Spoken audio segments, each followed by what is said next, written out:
আজকে আমি আপনাদের দেখাবো কম্পিউটার দিয়ে ফটোকপি মেশিনে কিভাবে জমির দলিল, স্ট্যাম্প এবং বড় কাগজগুলো স্ক্যান করা যায়। তো চলুন আমরা প্র্যাকটিক্যালি দেখি। তার আগে ছোট্ট একটা রিকোয়েস্ট করি, যদি আপনি আমার চ্যানেলে নতুন এসে থাকেন তাহলে দয়া করে আমার চ্যানেলটা সাবস্ক্রাইব করবেন, পাশে থাকা বেল বাটনটা ক্লিক করে রাখবেন লেটেস্ট ভিডিও সবার আগে পাওয়ার জন্য। আর যারা সাবস্ক্রাইব করেছেন তাদের সবাইকে ধন্যবাদ। সাথেই থাকবেন, ফিরে আসছি ছোট্ট একটা ইন্টারভিউ পর।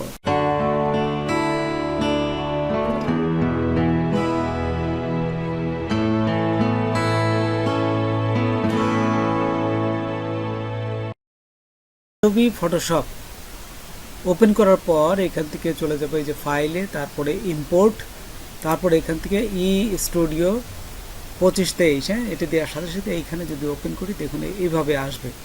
এভাবে আসলে আপনারা তো বুঝতে পারবেন না যে কীভাবে স্ক্যান করব, হ্যাঁ, অনেকেই বুঝতে পারে না। তো এইখানে হচ্ছে মেন জিনিস, এইখানে ডান পাশে দেখুন একটা ছোট্ট একটা ডায়ালগ একটা চিহ্ন আছে, এই যে এইখানে দেখা যাচ্ছে এই চিহ্ন, এইখানে ক্লিক করার সাথে সাথেই এটি কিন্তু জাস্ট ওপেন হয়ে যাবে। এই পাশের ডায়ালগ বক্সের বাড়তি অংশ চলে আসবে, এখানে আমরা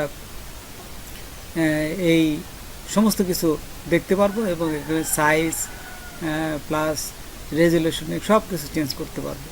এখান থেকে আমরা যদি ক্লিক করি, করার সাথে সাথেই দেখুন এই তোশিবার আপনাদের চালু থাকতে হবে, প্রথমে কিন্তু চালু থাকতে হবে। সুইচটা অন করে নেবেন এবং কানেকশন দেখে নেবেন, তাহলে সরাসরি স্ক্যান এরকম চলে আসবে। এখানে আসার পর দেখুন এখান থেকে বিভিন্ন সাইজগুলো চেঞ্জ করা যায়।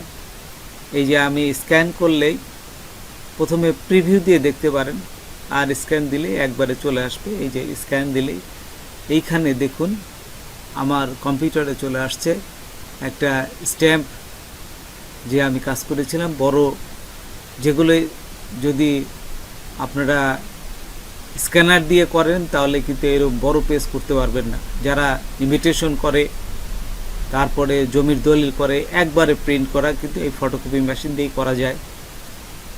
আর এইখানে দেখুন রেজুলেশন চেঞ্জ করা, তারপরে এই সমস্ত কিছু খুব সহজভাবে করা যায়। আপনার এই যে কালার চেঞ্জ করতে পারবেন, তারপর এখানে বিভিন্ন সাইজগুলো চেঞ্জ করতে পারবেন। হচ্ছে এলডি দিবেন, এলডি দিলে সবচেয়ে বড় সাইজ হয়, আমি আপনাদের এখনই দেখাচ্ছি। তারপর এখানে দেখুন নিচে দেখুন এই যে রেজুলেশন দেওয়া আছে, দেখছেন 300x300 ডিপিএস। সাইজ দেখুন কত সাইজ আপনি করবেন সেটাও দেওয়া যায়। তারপরে এখান থেকে উইথ কত, হাইট কত, এই যে সবচেয়ে বড় সাইজ দেখুন এখানে এলজি, এই যে দেখুন আমি দিয়ে দিচ্ছি এলজি। এই যে সাইজগুলো আপনার রেজুলেশনগুলো দিতে পারবেন বিভিন্ন সাইজের। তারপরে এখান থেকে এই যে বিভিন্ন সাইজগুলো চেঞ্জ করতে পারবেন, রেজুলেশন চেঞ্জ করতে পারবেন, সাইজগুলো চেঞ্জ করতে পারবেন। এলজি হচ্ছে সবচেয়ে বড় সাইজ, এই যে দেখুন। তারপরে আরও যদি সাইজগুলো আপনারা করতে চান তাহলে করতে পারবেন। তারপরে এক্সপ্লোর এখানে যদি কালি কম বেশি করতে পারবেন। এখান থেকে এই যে আমি সাইজগুলো আপনাদের প্রথম দেখাচ্ছি, দেখানোর পর এই যে দেখুন সাইজটা হয়ে গেল। এলডির যে সাইজটা সেই সাইজটা আমি দেখাচ্ছি। তারপরে এইখানে দেখুন ইঞ্চি করতে পারবেন, মিলিমিটার করতে পারবেন, পিক্সেলে করতে পারবেন, এবং এইখানে নিচে দেখুন সমস্ত কিছু ডিসপ্লেতে করতেছে আপনি কি সাইজটা করবেন। তারপর এখান থেকে বিভিন্ন কালার যদি কিছু কম বেশি করতে চান তাহলে করতে পারবেন, এবং এইখানে রোটেট করতে পারবেন, যদি ঘোরাইতে পারবেন আর কি, হ্যাঁ, বিভিন্ন রোটেট করে এটাকে বিভিন্নভাবে করতে পারবেন। তারপর এটা দেখুন এখানে স্ক্যান যদি করেন তাহলে এটা স্ক্যান হয়ে আপনার কম্পিউটারে এটা চলে যাবে। এখান থেকে আপনি আরও কম বেশি করতে পারবেন, এখান থেকে আরও কম বেশি করে তারপরে আপনি প্রিন্ট নিতে পারবেন এবং সেভ করতে পারবেন। এটা অনেক সুবিধা। এই যারা ইমিটেশনের কাজ করে যারা বড় বড় পেজগুলো প্রিন্ট করতে চায় কম্পিউটারে, এই ফটোকপি মেশিন দিয়ে স্ক্যান করে এটা করতে হয়। তো দেখুন এখান থেকে অ্যাডজাস্টমেন্ট করতে হয়, এই যে ইমেজ অ্যাডজাস্টমেন্ট, এবং এখান থেকে এই যে কার্ভ এটি দিলে লাইট কম বেশি করা যায়, উজ্জ্বল এবং বিভিন্ন আপনার যতটুকু লাইট দরকার ততটুকু করে নিতে পারবেন। তারপরে দেখুন এখানে আরও অপশনগুলো আছে, ইমেজ অ্যাডজাস্টমেন্ট, এবং এই যে এইখানে লেবেল দেবেন, লেবেল দিয়েও এখান থেকে অ্যাডজাস্টমেন্ট করা যায়।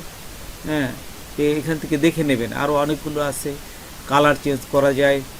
আমি জানি এগুলো আপনারা একটু ঘাটাঘাটি করলে আপনারা নিজেরাই পারবেন, দেখবেন। তারপর দেখুন কিভাবে সেভ করতে হয়। এই ফাইলটা যদি আপনারা কম্পিউটারে স্ক্যান করার পরে সেভ করে, তাহলে এটি দেখুন কিভাবে সেভ করতে হয়। প্রথমে ফাইলে যাবেন, ফাইলে যাওয়ার পর এখান থেকে দেখুন চলে আসবে সেভ অ্যাজ। তারপর এখানে দেখুন এই যে কোথায় সেভ করবেন সেটা দিবেন ডিসপ্লেতে, এবং ফরম্যাটটা কোন ধরনের হবে, এখানে সমস্ত ফরম্যাট, এবং জেপিইজি, তারপর যদি পিএনজি, পিডিএফ, এখান থেকে সমস্ত ফরম্যাটগুলো চেঞ্জ করতে পারবেন। আমি জেপিইজিতে নিলাম এবং জাস্ট একটা নাম দিলাম, দেখা গেলো আপনাদের বোঝানোর সুবিধাটা 3 দিলাম, দিয়ে সেভে ক্লিক করলাম। এবং এখানে দেখুন এই যে কত সাইজের আসবে, এই সাইজটাও কিন্তু এখানে দেখা যায়। আচ্ছা, তারপর এখানে দেওয়ার পর ওকেতে ক্লিক করবেন। ওকেতে ক্লিক করলেই দেখুন ফাইলটা সেভ হয়ে যাবে। তো দেখুন ফাইলটা সেভ হয়ে গেছে, এই যে আমি দেখতে পাচ্ছি 33, তা ওপেন করার সাথে সাথে এই যে আমাদের ফাইলটা এই দেখাচ্ছে। তারপর দেখুন এটা সেভ করার পর আমি আরেকটা প্রসেস দেখাচ্ছি। যদি আপনারা ফটোশপ না থাকে বা ফটোশপ আপনাদের কম্পিউটারে ইনস্টল করা না থাকে, সেই ক্ষেত্রে কিভাবে এটা করতে পারেন সেটাও আমি দেখাচ্ছি। তাহলে আপনারা যখন এই ফটোকপি মেশিন কিনেছেন তখন একটা সফটওয়্যার দিবে, এই যে স্টুডিও এডিটিং সফটওয়্যার, এই সফটওয়্যারটা প্রথমে ইনস্টল করে নেবেন। আচ্ছা, এই যে দেখুন খুব ছোট্ট সফটওয়্যার, এটা দিলেই এই যে ফিনিশ হয়ে গেল। এই সফটওয়্যারটা করার পরেই দেখুন এখানে একটা এই যে স্ক্রিন চলে আসবে।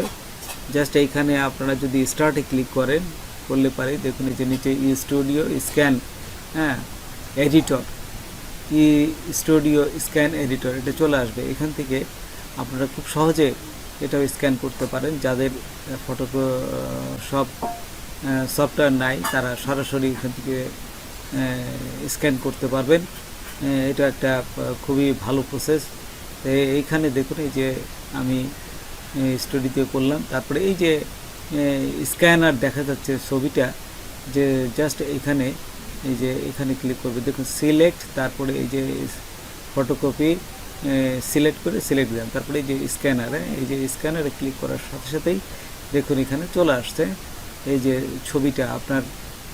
আমি ফটোকপি মেশিনের ভিতর যে ছবিটা রেখেছি এখানে এটা দেখাচ্ছে। তারপর এখান থেকে এই যে আবার সমস্ত আপনার রেজুলেশন, সাইজ, তারপর কোন মুডে দিবেন, সমস্ত কিছু চেঞ্জ করা যায়। আপনাদের হাইট উইডথ কত, তারপরে এখান থেকে স্ক্যান করার সাথে সাথে আবার সেম নিয়মে কম্পিউটারে চলে যাবে। এটা হচ্ছে এই ফটোশপ কপি মেশিনের এডিট মোডে। তারপর এখান থেকে আপনারা কম্পিউটারে নিতে পারবেন। তারপর আমি আরেকটা প্রসেস দেখাই, সেটা হচ্ছে এই ফটোকপি মেশিনে কিভাবে কাগজগুলো আপনারা দিতে হয়, এই যে সেই প্রসেসটাও দেখাই। এই যে ফটোকপি মেশিন, পাশে এই যে দেখুন বাইপাস করে কাগজ দিতে হয়। এখানে বড় কাগজগুলো, লিগ্যাল সাইজের যে পেজগুলো, এখানে এটা দিতে হয় এইভাবে। আচ্ছা, আর A4 সাইজের যে কাগজগুলো, এটা সাধারণত এই কম্পিউটারে এই যে ভিতরেই দেয়া থাকে। এই যে ডালাটা ওপেন করবেন, ডালা ওপেন করে এখানে এই কাগজগুলো এই যে এখানে আমরা এখানে দিয়ে দিই, এখানেই থাকে। এটার জন্য আর আলাদা আপনাদের বাড়তি কাগজ দেওয়া লাগে না, এখানে একবারে দিয়ে এখানে ফিক্সড করে রাখা হয়। আর বাইপাসে কাগজটা দিতে হয়। এখানে অলরেডি আগেই দেওয়া থাকে, আগে দিয়ে কাগজটা দিয়ে ওখানে জমা থাকে, স্টোর করা থাকে। আর এই যে ডালা ওপেন করে আপনারা এই যে এইভাবে কাগজটা দিবেন, বড় কাগজগুলো এইভাবে দিবেন। মেশিনের লিগাল সাইজের আমরা যে দলিল বা স্ট্যাম্পে কাগজ দিয়ে থাকি, এটা এভাবে দেই। এই যে দেখুন, আমি আপনাদের দেখাচ্ছি, এভাবে দিয়ে প্রিন্ট করতে হয়। আর যদি এই যে A4 সাইজ দেই তাহলে দুইভাবেই করা যায়। এই যে আমরা সাধারণত এইভাবেই দিয়ে থাকি, জাস্ট আমি যেভাবে দেখাচ্ছি, ডালা ওপেন করে এই যে এইভাবে। আর যদি উল্টাভাবে দেন তাহলে কিন্তু আপনাকে আবার এই চেঞ্জ করে দিতে হবে। এই ডিসপ্লেতে আপনি যে ওইভাবে দিচ্ছেন, তা যেভাবেই দেন সেটাকে আপনাকে চেঞ্জ করে তারপরে ফটোকপি মেশিনকে চেনাই দিতে হবে যে আমি বাইপাস করে দিব না এইভাবে সোজা করে দেব। দিয়ে আপনারা এইভাবে সমস্ত কিছু স্ক্যান করতে পারেন। তো বন্ধুরা, আজকে এ পর্যন্তই। নতুন কোনো ভিডিও নিয়ে আবার আপনাদের সাথে হাজির হব। যদি আমার ভিডিওটা আপনাদের ভালো লাগে বা কোনো উপকারের সাথে, বা অবশ্যই সাবস্ক্রাইব করবেন, আর একজন বন্ধু হলে শেয়ার করবেন। ধন্যবাদ সবাইকে। আল্লাহ হাফেজ।